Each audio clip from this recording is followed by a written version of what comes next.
Eh bien les amis, on va parler des shikishi.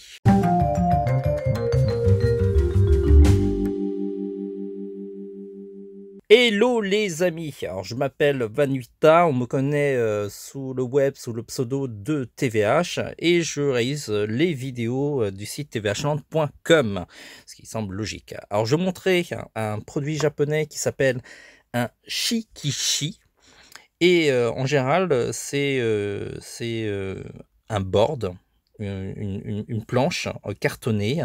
On reconnaît de manière caractéristique parce qu'il y a des dorures tout autour et vous avez en son centre un papier blanc qui est de différentes qualités. Alors vous avez des feuilles simples et sinon vous avez des feuilles washi, je crois que ça se prononce, des feuilles japonaises qui sont idéales pour faire de la calligraphie parce que ce sont des feuilles qui absorbent hyper bien l'encre et ça permet de faire de sublimes dégradés. Par contre, pour la colorisation sur ce type de papier, c'est un poil plus difficile, mais c'est tout à fait possible, hein, parce que je les ai réalisés, j'ai déjà réalisé des dessins sur du papier washi, ça se fait plus difficilement, mais ça se fait quand même.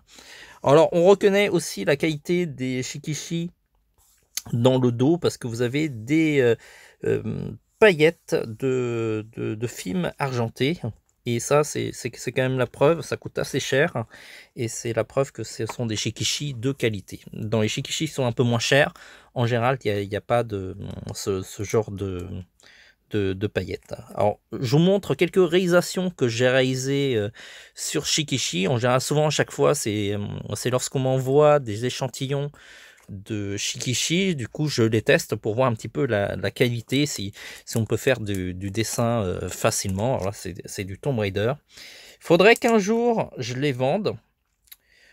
Dites-moi à votre avis combien vous serez prêt à mettre sur ce type de shikishi, sachant que c'est un original. Ça demande quand même pas mal de boulot. Si je devais donner un conseil à un débutant qui fait ce type de réalisation, mais bien shadé, coloré vraiment sur toute la surface, c'est vraiment un minimum, c'est 30 euros. Je sais que c'est cher pour des dessinateurs débutants, mais sachez que vous vous offrez quand même une œuvre qui est unique et il y a vraiment beaucoup de travail. Alors celui-là, c'est sur la Reine des Neiges. J'avais Nico Robin. Je les vendrai sans doute, hein, mais ceux-là, ce sont des fan art. Donc du coup, je ne pourrais pas faire des reproductions. Par exemple, ceux-là, j'ai réalisé des shikishi qui sont des prints, hein, et ils sont beaucoup moins chers. Là, ce que vous avez sous vos yeux, ce sont les originaux, mais il y a aussi en print.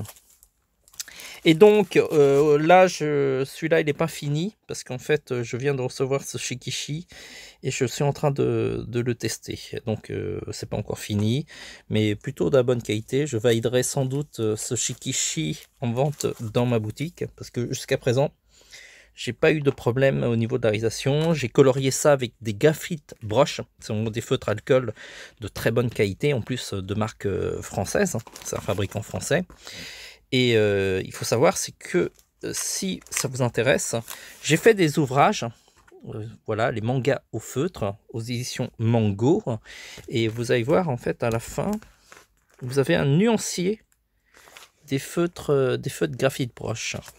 Et donc, j'explique dans ces ouvrages-là comment réaliser les colorisations. C'est juste de la colo. Avec, vous voyez, la palette des couleurs exactes pour faire la réalisation. Et vous avez à la fin la réalisation. Et il y a vraiment pas mal d'ouvrages et vraiment de jolies créations. Si vous voulez les reproduire, alors, rien de plus simple. À la fin, vous avez des calques qui permettent de reproduire le dessin. Vraiment, c'est un superbe ouvrage avec des dessins qui sont vraiment très intéressants.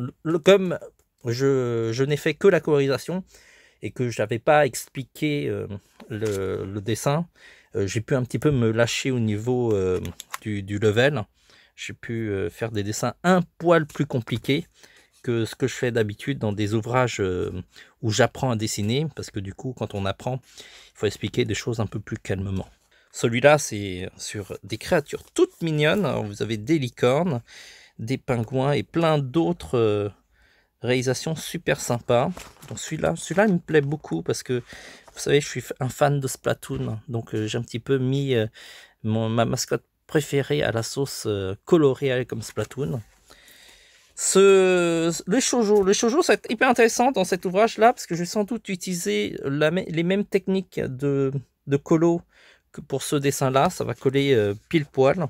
Et vous avez vraiment des dessins qui sont sublimes, romantiques, avec plein de couleurs. Vous voyez, au niveau de la liste des couleurs, parfois vous avez une belle liste de couleurs, mais du coup, vous n'avez pas à sélectionner. Vous avez à peu près l'idée qu'on peut avoir.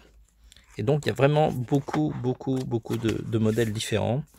Je vais vous montrer un petit peu les autres que vous pouvez retrouver très facilement dans des boutiques comme Cultura. D'ailleurs, je remercie énormément de les mettre en avant dans les boutiques.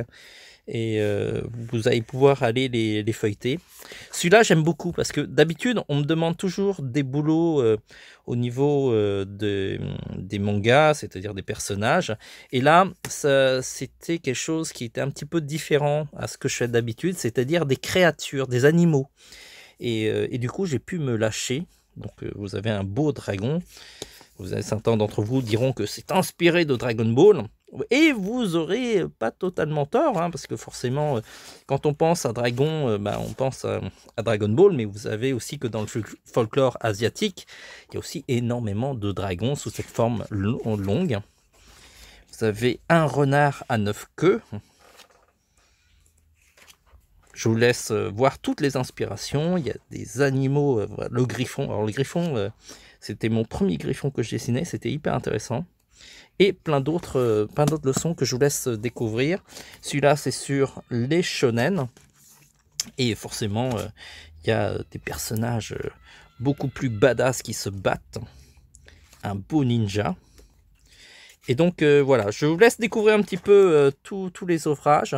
Il y a vraiment des idées d'inspiration. Et comme je vous l'ai dit, à la fin, il y a les calques pour reproduire les dessins et refaire les colorisations. Il y a même un dessin bonus à chaque fois. Et là, n'hésitez pas à m'envoyer les résultats de colorisation de ce dessin bonus. À chaque fois, on en met un. Ça me chagrine toujours de jamais le colorier, mais c'est l'occasion pour vous de vous lâcher.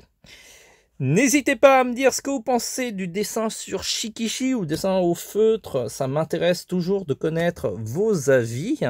Je vous mets dans les commentaires tous les liens sur les Shikishi, mes livres et éventuellement même les reproductions print de ces deux Shikishi. Les autres, je ne les ai pas fait parce que tout simplement, ce sont des fan art. Hein, donc, je reste dans la légalité, je ne les vends pas. Peut-être que je les vendrai de manière originale plus tard, je ne sais pas, à voir. Sur ce, on se dit à très vite. En attendant, dessinez bien.